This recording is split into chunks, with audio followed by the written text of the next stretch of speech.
I started I'm what's considered a dental baby. And those that know, that have been in the industry long enough, understand that terminology, which means my dad was in the dental industry as a small business owner of a family business.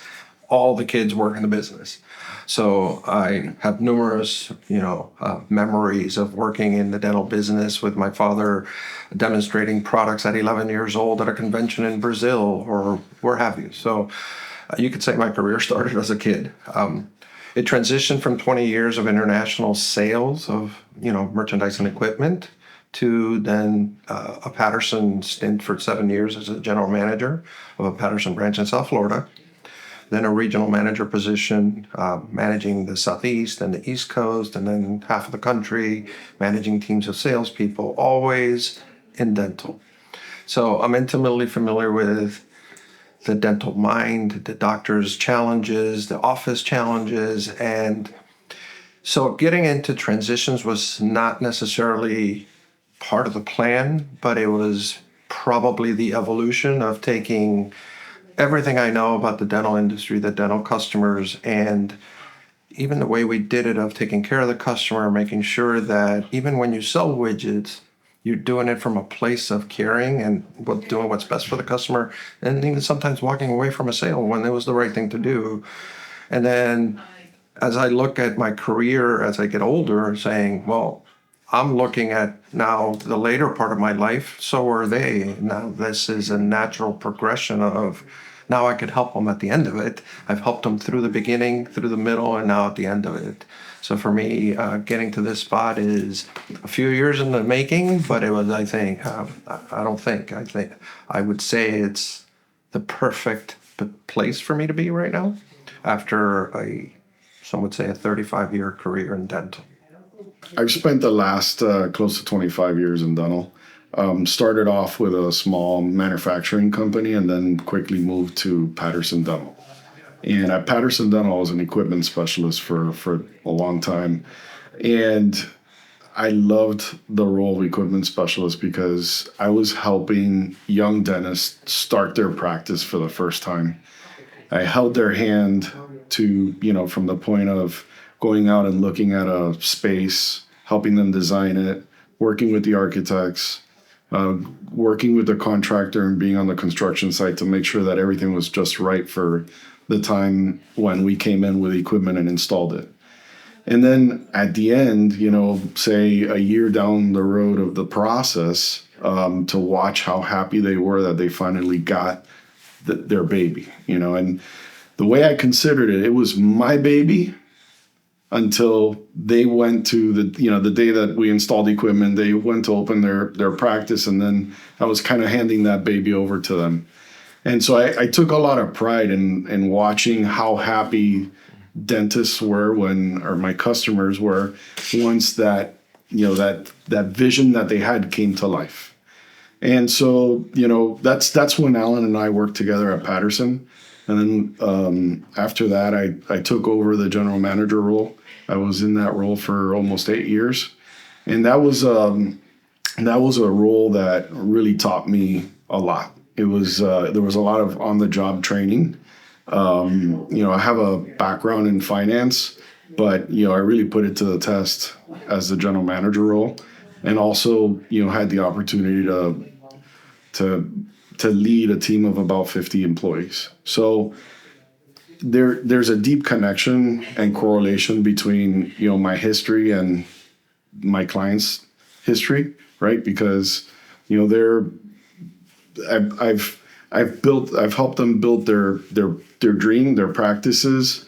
I understand their financials. I understand what it's like to run a team, and so now being in this role and really helping them take what we helped them build over time and then now transition them to the next phase of their professional career, it's really satisfying.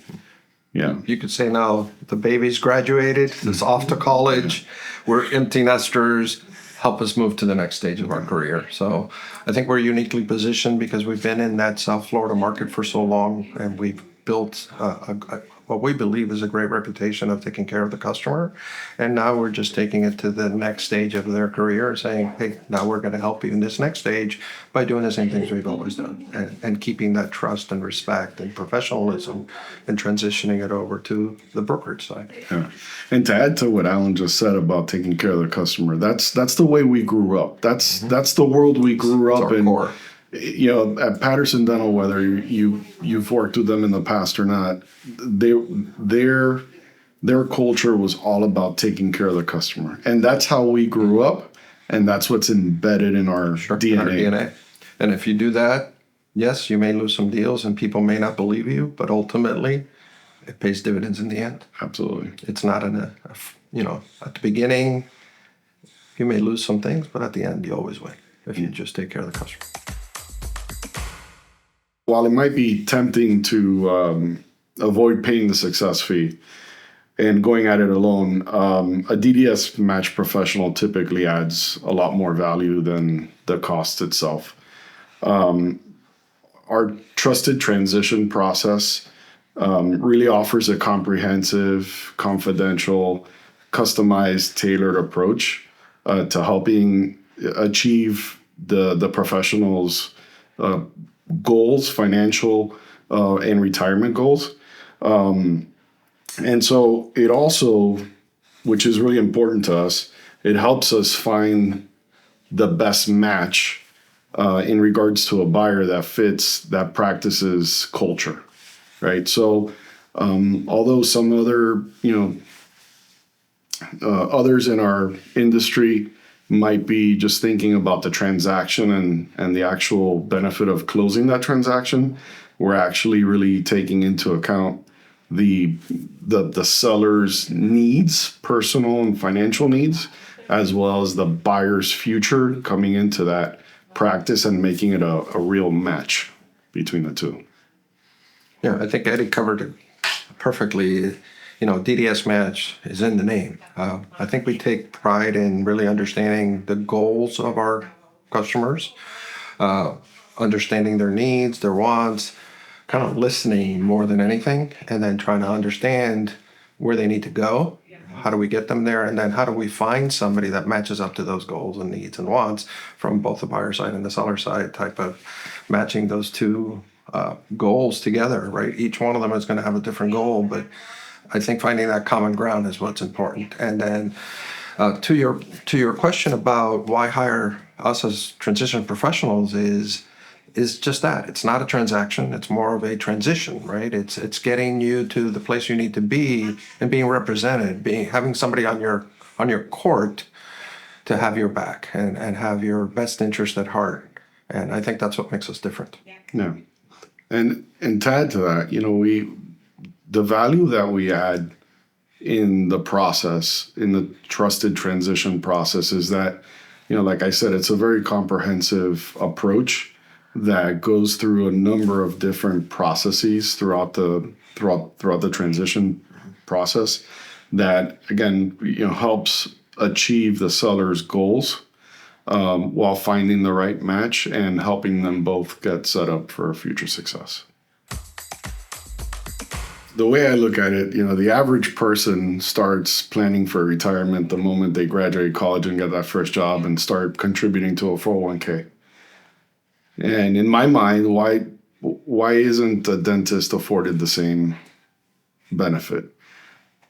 But when you look at it, most dentists don't start planning for retirement or even saving for retirement that early in their life. They typically start to plan or save for retirement much later in their career. And the later they plan for that in their career, it creates a snowball of challenges throughout their transition period. So to answer your question, the sooner that they can start planning, say 5 or maybe even 3 to 7 or 8 years ahead of their actual transition, would really benefit them, because it's going to allow them to realize, how much money do they really need to retire? How much do they have saved up? How much is their practice worth? The sum of those two, is it enough for them to continue their lifestyle? And in addition to that, there's a lot of other things, both legal and accounting wise, that need to get prepared for their transition. Yeah, and then from a personal perspective is, trying to understand, you've been doing this for, good part of 20, 30 years, and this is your life. Sure, you have a family outside of this, but this is also your family. What's next for you? What's the plan for what are you going to do next? And it's kind of a little bit of caring about the individual in this very emotional time and walking them through this is just one transaction of your next step. And and then it's also important as far as the period of transition is we get a lot of customers that come to us and says we're not really ready, or I may be thinking of doing this in 2 to 3 years, and they don't really understand 2 to 3 years. It's 2 to 3 years pina colada at the beach, or 2 to 3 years you're going to start the process, because it makes a difference. Because they don't understand that in some transactions, they may require you to stay for a transitional period to transfer that goodwill. So walking that timeline back and educating the customer as to, so if your desired result is 3 years on the beach, well, then let's walk back as to, well, if there's going to be a DSO purchase of 3 to 5 years or a private park that's 6 to 1 year transition. So now we're at 2 years. It could take up to a year to sell a practice or more. Well, that takes us to 1 year. So in the next year, we really have to be looking at, possibly listing, marketing the practice, and then helping them understand that timeline helps them make a better informed decision. We sit down with them and we talk about, okay, what's next for you? Are you going to play golf? Are you going to travel with your wife? And you're going to start enjoying, while you're still kind of young, the fruits of your labor over the last 30, 40 years. What does that look like? It doesn't matter to me what that looks like because it matters to you. But, there are certain time constraints that we're going to work with to get you there. And educating them on what those are helps them make the right decision. Yeah, and to add to that, transitioning their practice, like Alan said, this is their family, right? So apart from the financial aspect of the transition, it's also very emotional. It's a very emotional process. And so because of the emotion, most dentists kind of just kick it down, longer than they should. And so if we could assist them with preparing it as early as possible, then it takes some of that emotion out of the actual transition. Yeah, and then from a business perspective, is taking that emotion a little bit away from the transaction, making it a business transaction where you're saying, well, you have all these variables, whether it's payroll or accounting or production or insurances, and let's call it a knot. And if we could get to them within, 3 to 5, 7 years of when they want that desired result, and saying, okay, how do we untie some of those knots so you're better prepared both from a practice valuation and financial perspective, but also from a personal emotional perspective of saying my legacy is going to be taken care of, my employees are going to be taken care of, my community, which I've been serving for 30 to 40 years, some of these patients are my friends.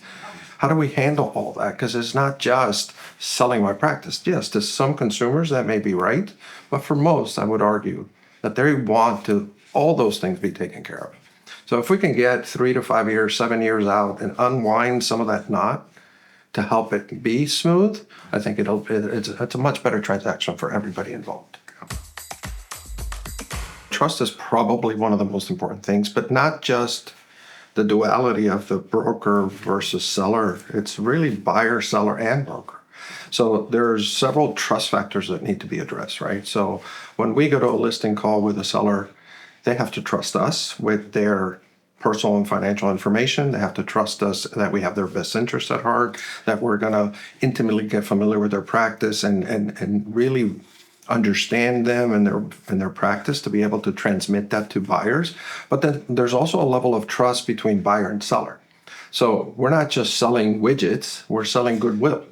So if the buyer doesn't trust the seller, right, that goodwill is not going to be transitioned as well. And so understanding that, hey, buyer, hey, seller, you guys got to trust each other and work together to make this work for both of you. You want your money at exit. You want to buy a successful practice. You guys got to work together. And kind of being that quarterback of trust on both sides is important. Yeah, trust is the underlying basis for a successful transition, right?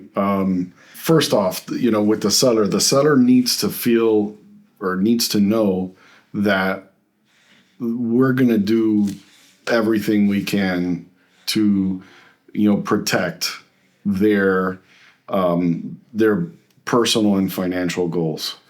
And then on the other side, the buyer needs to also trust that they're getting what they're buying.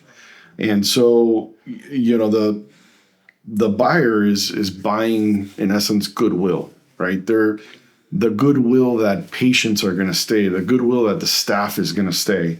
So the best way to be able to transmit that trust is by us getting to intimately understand the practice, the doctor, the history, so that we could communicate that properly to the buyer and truthfully, right? And unfortunately, historically in the dental brokerage segment, our business has experienced less than an ideal reputation, and so that's the difference with DDS Match, and that's the difference with us, is that we are trying to do our best to really get to understand the practice and the seller, so that we can communicate that properly to the buyer and ultimately have a really successful transition.